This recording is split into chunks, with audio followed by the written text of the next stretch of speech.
Fa niantso ny ministra ny vola tsy hampiakatra ny karama mba hialana ny fiakaran'ny vidim-piainana ireo solombavambahoaka manohana ny fitondram-panjakana nandritra ny fampandaniana ny volavolana teti-bolam-panjakana 5 ny zoma 5 novambra lasa teo ho ny filoha-hevitra fahafito ao amin'ny anteny miram-pirenena sy teny Randriana Solonyaiko. Tsy maintsy hiakatra nefa ho izy ny vidin'entana raha vao miakatra ny vidy solika raha araka ny fanekena efa nataony ministra ny vola tamin'ny taherim-bola iraisany pirenena. Nanamafy mantsy sy teny Randriana Solonyaiko fa tsy nandany hampiakatra ny vidin'ny solika 400 ariary isam-bolana mihitsy akory ny ministra ny vola fa nampihemitra izany fotsiny mety amin'ny volana janoary. Tatrizay andrioary.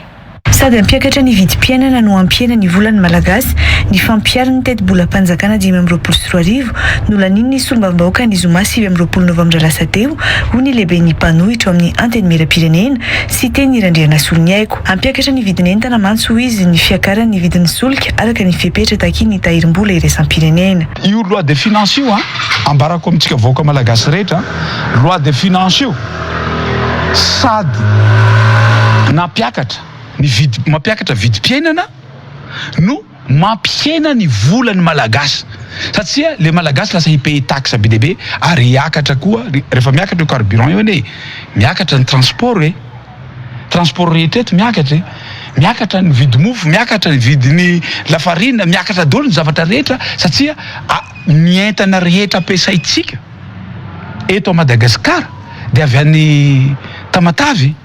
Dikan'izay misy coût de transport io ary zaraina manerana Madagasikara misy coût de transport zay zavatra zay. Tsy tokony hafenina amin'ny vahoaka malagasy io fiakarany vidy solika io izay tsy maintsy ampiarina araka nambariny ministra ny vola hoy sy teny Randriana Solonyaiko. Raha miatra ty zavatra ary tsy maintsy miatra io satria madame la ministre tsy niteny mihitsy tsy anao nanemotra ao izy ary mety décembre na janvier nanaovako an'io zavatra io ka izay ny antony anambarako eto androany io hoe aza afenina amin'ny malagasy aza mampiasa jeu de mots isika amin'ity raharaha fiainan'ny firenena ity fiainan'ny malagasy rehetra satria zavatra tsy maintsy hiseho zany ambarako raha zavatra ny soniavy madame ny la ministre zany dia voniny izy nanao engagement tamin'ny lettre d'intention nataony tamin'ny mpamatsy vola fa hampiakatra 400 ariary. Mbola manampitrotraka ihany koa ny fametrahana etra amin'ny entana ilaina andavanandro araka ny voafaritra ao anatin'io teti-bolam-panjakana 5 io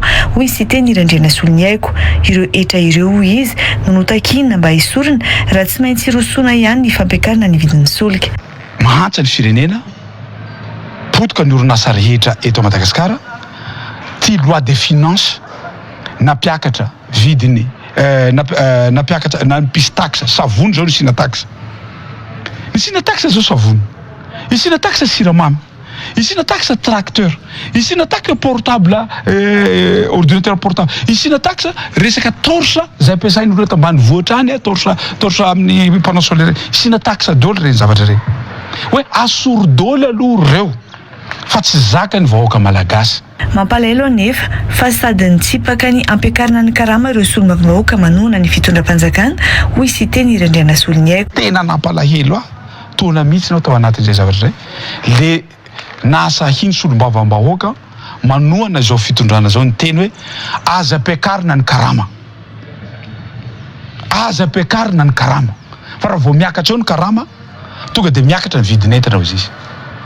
Tsisy fampiakarana karama ve? Tsy ahivina moa fa isy teny Randriana Solonyaiko irery no solombavambahoaka nitsipaka ny fandaniana ny volavolan-dalàna mifeny teti-bolam-panjakana 5 raha nisafidin'ny voaka ny efitrany kosa ireo solombavambahoaka hafa avy amin'ny firaisan-kina.